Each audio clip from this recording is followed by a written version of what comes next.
Nah, Vismania, saya masih bersama dengan Pak Joko dan kita menuju ke Kavaleri atau Pamedan yang dulu digunakan untuk tempat berkumpulnya kuda-kuda para pasukan prajurit ya Pak ya.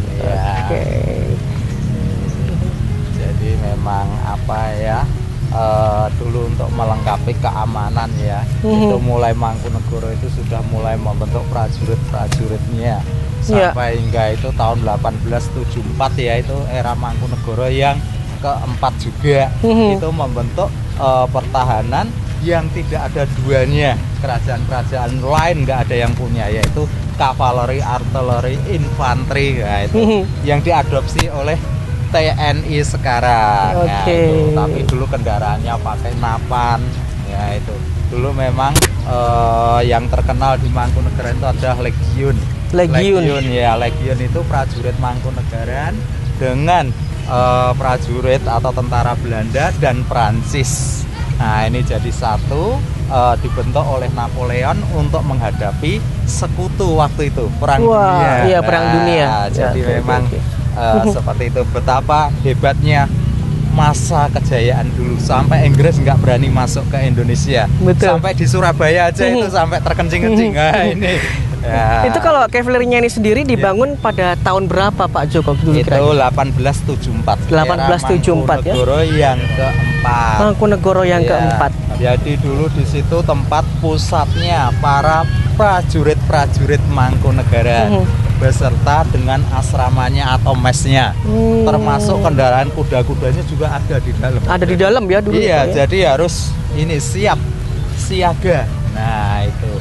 Jadi sekarang tuh bangunannya ya seperti ini, sudah kurang ini ya. Perawatannya memang terserang diakui memang agak kurang ya ini ya. Iya, ini bisa dilihat ya Pak ya.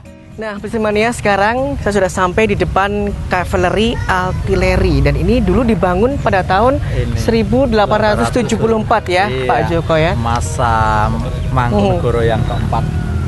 Kemudian ini kalau dilihat memang sedikit kurang ya Pak ya untuk perawatan atau kebersihannya.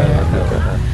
Ya Pak Joko, ini di benteng Kavaleri ini dulunya memang digunakan untuk kuda-kuda perang, untuk berkumpul dan juga benteng juga ya, benteng pertahanan juga ya Pak ya. Ya, sekaligus otomatis ya, jadi untuk mulai keprajuritan, mulai logistik, mulai perlengkapan dalam arti kuda termasuk meriam semuanya dulu semuanya disimpan di sini ya. Iya, sebagai gudang keprajuritan militernya tempo dahulu. Nah, ini juga masih kelihatan Kavaleri Artileri. Betul, ini juga dibangun pada tahun 1874. Sudah lama sekali. Lama sekali dan juga. Sampai saat ini juga yang diadopsi dari TNI tadi untuk menyimpan senjata-senjata itu ya Pak. Iya, termasuk istilah-istilahnya. Nah, ini kan dari bahasa Belanda ya. Kavaleri Artileri ya. Dan ini dulu dibangun pada masa Mangkunegoro keempat ya Pak ya. Keempat dan masih terus digunakan sampai Mangkunegoro sampai itu yang ketujuh ya, karena untuk yang ke-8 sudah mulai era peralihan ke Republik. Ya, jadi ke-7 termasuk dulu waktu itu juga ada ini yang Jumeneng atau ini Kanjeng Gustinya itu juga pakai ini ya, kuda maupun juga ada kereta-kereta juga ada waktu itu, karena memang mobil juga belum ada. Ya seperti itu. Jadi tempat disimpan meriam, senjata, prajurit berkumpul semuanya di sini di Kavaleri ini yang kaitannya dengan militer. Untuk militer pertahanan pada masa zaman dulu ya Pak ya. Oke. Baik, terima kasih Pak Joko sudah nemenin saya jalan-jalan mulai dari tadi perpustakaan juga di Pendopo. Wah, luar biasa sekali ternyata ya Pak ya kebudayaan di Solo ini. Terima kasih. Oke, gitu saya pamit ya Bapak ya. Terima kasih sekali lagi, Terima kasih ya Pak. Itu dia Vismania, Pamedan Kavaleri. Saksi bisu peninggalan Belanda. Dulunya di tempat ini dikenal sebagai tempat berkumpulnya para pasukan kuda kerajaan.